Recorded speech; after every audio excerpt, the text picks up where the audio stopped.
Welcome to Sarasa Samudsan School. This is Science Matayam 1, and my name is Teacher Carla Circulado. Okay, let's start our lesson by reading our vocabulary words. So listen carefully as I read the first set of words. Fibrous root, fibrous root. Chlorophyll, chlorophyll. Multiply, multiply. Repeat after me. Fibrous root, chlorophyll, multiply. Very good. Now listen again as I read the second set of words. Organic, organic. Pistil, pistil. Primary, primary. Now repeat after me. Organic, pistil, primary. Very good. Now listen again as I read the third and last set of words. Reproduction, reproduction. Leaves, leaves. Stamen, stamen. Now repeat after me. Reproduction, leaves, stamen. Very good. Now let's do our dictation, 3 words. Please bring out a piece of paper or your notebooks and write activity number, the date, and the month.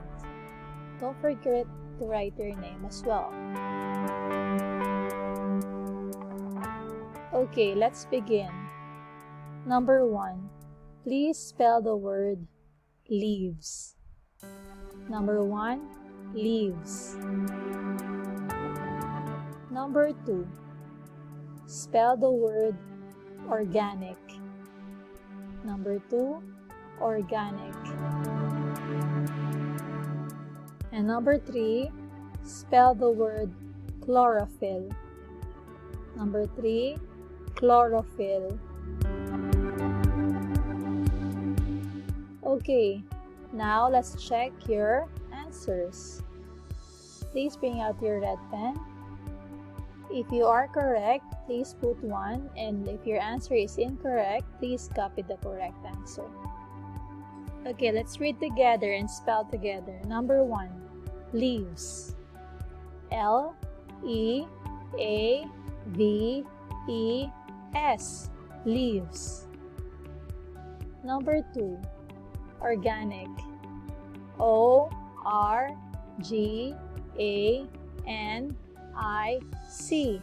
organic. Number 3, chlorophyll. C-H-L-O-R-O-P-H-Y-L-L, chlorophyll. Very good. Now let's move on to our topic for today, which is in Unit 1, Plants. Please bring out your books if you have it with you and turn on page 7. Page 7. Let's begin. So today we will talk about our topic, which is photosynthesis. Everybody repeat after me. Photosynthesis. Very good. Takes place inside the leaves. Everybody repeat after me. Takes place inside the leaves. Very good.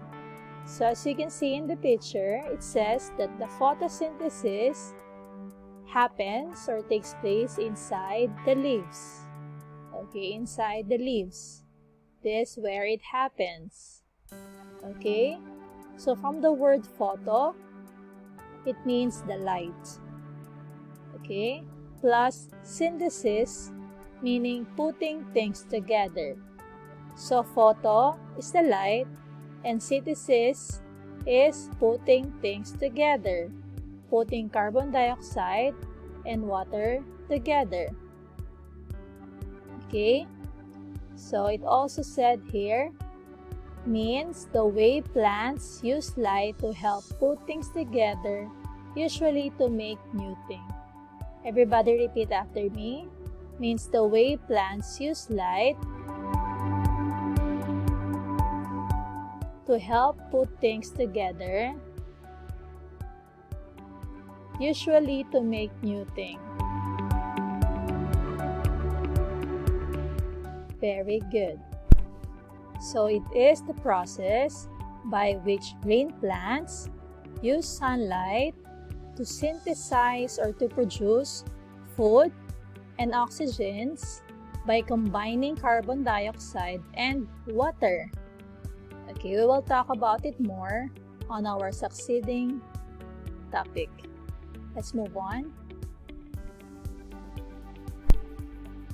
Okay, repeat after me. To make food, plants use chlorophyll in the leaves to absorb light energy. Very good. So we already know that the process photosynthesis is inside the leaves of a plant, right? So inside these leaves, there is the green pigment, which is what we call the chlorophyll. Okay, the chlorophyll is present in all green plants. Okay, so the chlorophyll is the one responsible for the absorption of light to provide energy for the process of photosynthesis. Okay, we have an example here, which is very easy to understand. Okay, so let's say that this is the leaf of a plant, okay? Because this where photosynthesis happens, right? So this is the leaf of a plant and this is the process of photosynthesis. Okay, so the leaves uses chlorophyll. This one is the chlorophyll. It uses to absorb sunlight. Okay, so the sunlight is already here in the leaves. Okay, so the sunlight will then help the water and the carbon dioxide to combine together. Okay, so the water and the carbon dioxide, they combine together with the help of the sunlight. After that, the leaves will then use the chlorophyll again, okay, or the energy it provided to synthesize carbon dioxide from carbon dioxide and water to produce new things, which is the water, the oxygen, and the food. Okay, so photosynthesis is the process where the plant uses light to synthesize new foods or new things from carbon dioxide and water. Okay.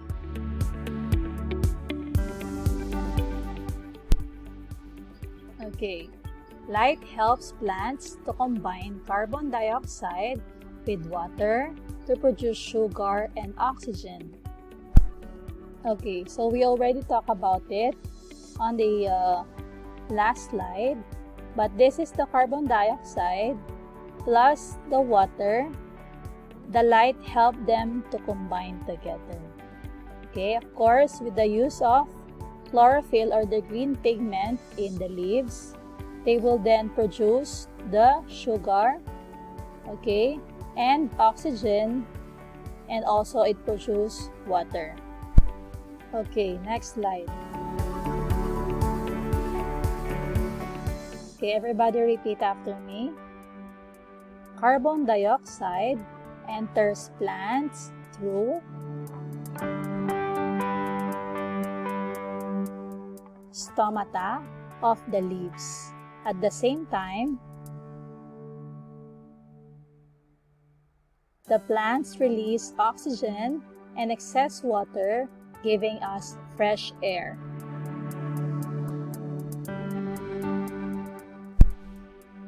Very good. So, the carbon dioxide is now entering the tiny holes. Okay, the tiny holes is what we call the stomata. Okay, so that's where the carbon dioxide enters. And after the process of photosynthesis, the stomata will then release the water and the oxygen. Okay, it will exit the plant. Okay, that's what we breathe. Okay, that's what we inhale. That's why we have fresh air coming from the plants. Okay, now let's see if you really listen to our topic for today. Bring out your notebook, your exercise book, and let's answer this exercise. Multiple choice. Choose the best answer. Choose the correct letter and the answer. Number 1. What do you call the way of plants use light to help put things together, usually to make a new thing? Number 1. What do you call the way of plants use light to help put things together, usually to make a new thing? Letter A, chlorophyll. Letter B, photosynthesis. Or letter C, carbon dioxide. Number 2. Which part of the plants does photosynthesis takes place? Number 2. Which part of the plants does photosynthesis takes place? Letter A, flowers. Letter B, leaves. Or letter C, stems. Number 3. What does plants use to make food? Number 3. What does plants use to make food? Letter A, chlorophyll. Letter B, photosynthesis. Or letter C, light.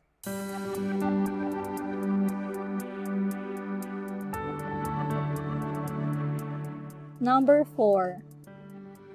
What do you call the part of the leaves that releases oxygen and excess water that gives us fresh air? Number 4. What do you call the part of the leaves that releases oxygen and excess water that gives us fresh air? A, leaf blade. B, veins. C, stomata.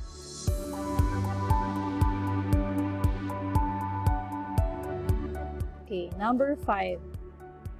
What does plants need to combine carbon dioxide with water to produce sugar and oxygen? What does plants need to combine carbon dioxide with water to produce sugar and oxygen? A, water. B, light. Or C, mineral.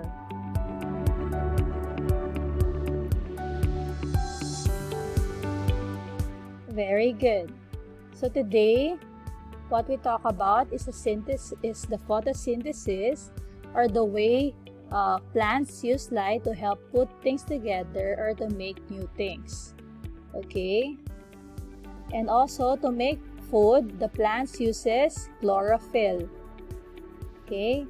Light also help plants to combine carbon dioxide with water to produce their food.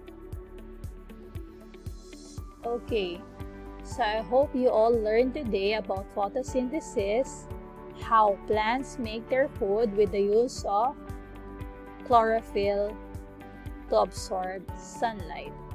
Okay, just a reminder everybody, don't forget to wash your hands, wear your mask, stay at home, eat healthy foods, and we will see you soon. Goodbye.